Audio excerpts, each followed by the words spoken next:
Oh, by the way, we should definitely talk about the fact that when we were going through all the problems before the major, some of the talent ones bore fruit.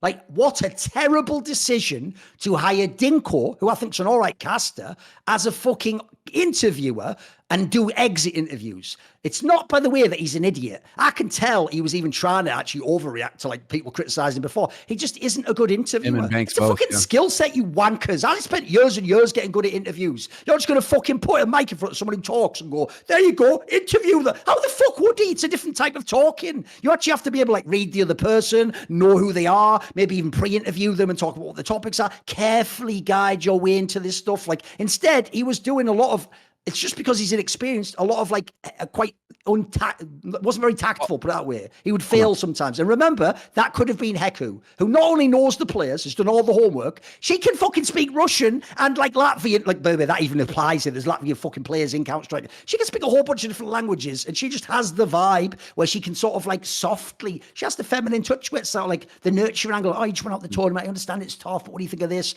The other guy as well that they're loving, the American guy who's like Danish somehow, like Mads or Massive or whatever the fuck. All he did, mate, was just fucking just like, it's like he just wanted a certain answer. Like, I'm sure he asked Nico about 5 times in a row. Like, Nico, he just lost the last major. Yeah, it's really bad. Now you're never going to win a major in CSGO. Yeah. So what would it mean that at the end you've never, fuck it. What do you want me to do? Please, blood. Please, you want blood? Like in video game, Twitch, Minecraft, whatever. Okay, before we start talking about the talent side of things, I do want to actually, there was like one point that I was thinking about as well, which is that in the last few majors, I think another reason why we've seen a drop off in this kind of content is just bandwidth. And so what I mean by that is the last few majors that we've had, it's PGL, who is a white label company that essentially just runs tournaments for anybody and everybody under the sun. And so they're overstretched at all times because they're running 3 or 4 different tournaments at the same time. Their crews are working multiple tournaments at the same time. They're just completely overworked in this company. And so for them to have any bandwidth to be able to do this kind of shoulder content in-house is just not going to happen. And clearly they don't have the bandwidth, or they don't have the wherewithal, the connections, the desire, the budget, whatever it is, to outsource it to a different company to handle that sort of content for them. They just don't see the value in it. And I think the same thing happened here with Blast, where it almost flew under the radar, but Blast were running Rainbow Six. They're running a bunch of other tournaments at the same time as they are getting ready and executing the major itself.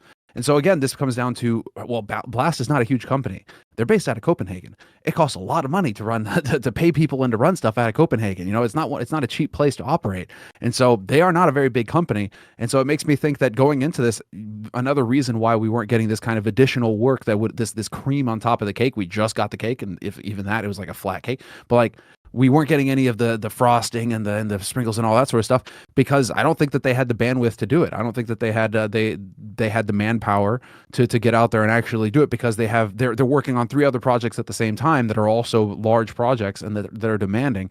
And so instead of doing the extra and having the bandwidth to do the extra, the way that pains me to say ESL would be in the position to be able to do that sort of thing.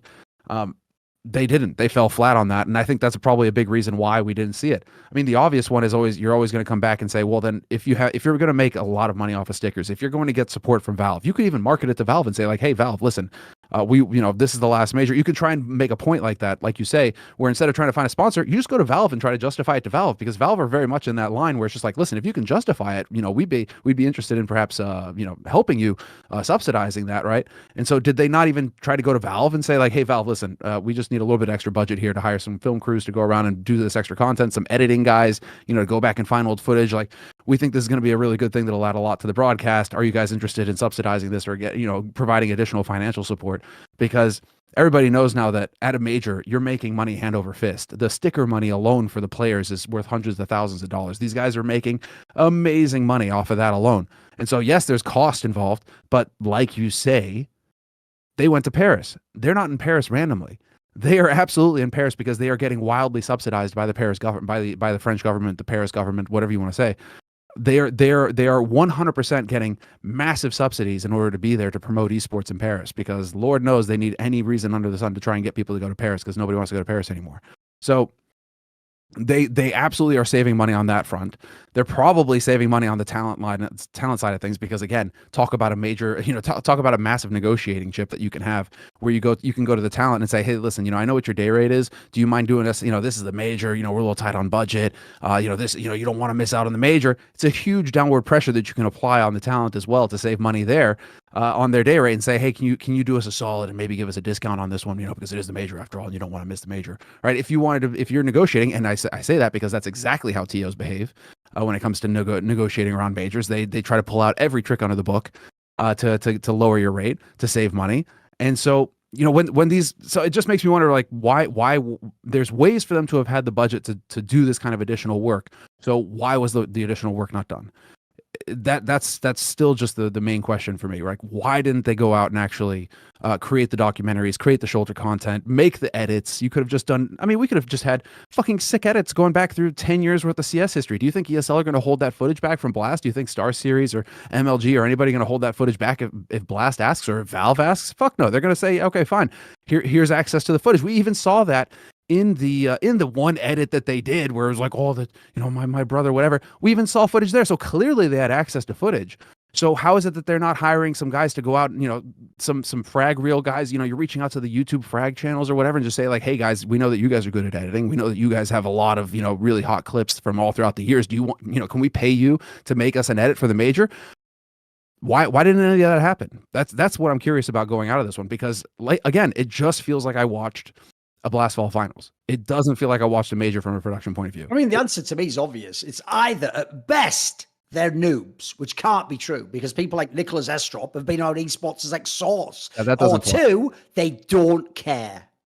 I just think they don't care. If people don't know, I'll just say it straight up. I think a lot of what ESL has done that you have liked in the last 5 to 6 years was a direct response to my complaining, or when I used to work with them, I used to just tell them behind the scenes, like, I think you should do this. I think you should change to a double info. I'd tell them all sorts of shit. I told them you do shoulder content, do skits. You got to change up the fucking world rankings, the seeding. It's not just people like me, people like Tommy, people like Richard, people who've had influence over the community. Like, we're the people who spur a lot of that on. I think if you leave these TOs, they would all be like PGL, mate, and just do the bare minimum and just do the tournament, and essentially hope the games carry the tournament. But I've always had the opposite philosophy from production. Like I said, you can't control the games. The one thing you can control is the production and how you tell the stories.